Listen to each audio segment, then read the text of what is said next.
আমি দেখতে পাচ্ছি এই ভাইটা হাদি ভাইয়ের কবরের পাশে দাঁড়ায় কান্না করতেছে। একটা মানুষ 32 বছর বয়সে সারা পৃথিবীর মানুষকে কাঁদিয়ে চলে গেছে। কতটা ভালোবাসা যদি অর্জন করতে পারে, আর 30 বছর বয়সে আমরা কত বাজে আড্ডা দেই, কিন্তু একটা মানুষ সারা পৃথিবী জুড়ে সমাদৃত। আমি দেখতে পাচ্ছি এই ভাইটা হাদি ভাইয়ের কবরের পাশে দাঁড়ায় কান্না করতেছে। ভাই, যদি কিছু মনে না করেন, আপনি কোথা থেকে আসছেন? ওনার কিছু লাগেন?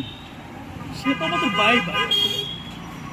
আমার মনে আছে উনি যখন মৃত্যুবরণ করে তার কয়েকদিন আগে ওনার আমি পোস্ট দেখে বললাম যে ভাই আপনার নির্বাচনী প্রচারণা আমি আসবো। ঠিক যেদিন আসবো সেই দিনই শুনলাম সে গুলি। মানুষের প্রতি মানুষের ভালোবাসা, আর কতটা ভালো কাজ করলে চিন্তা করেন, তার সাথে কোনো রক্তের সম্পর্ক নাই। এই মানুষগুলোর সাথে কোনো তার রক্তের সম্পর্ক নাই।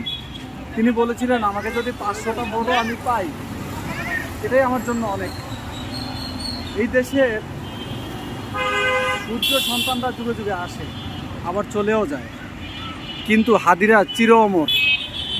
হাদিরা চির অমর, চির অমর।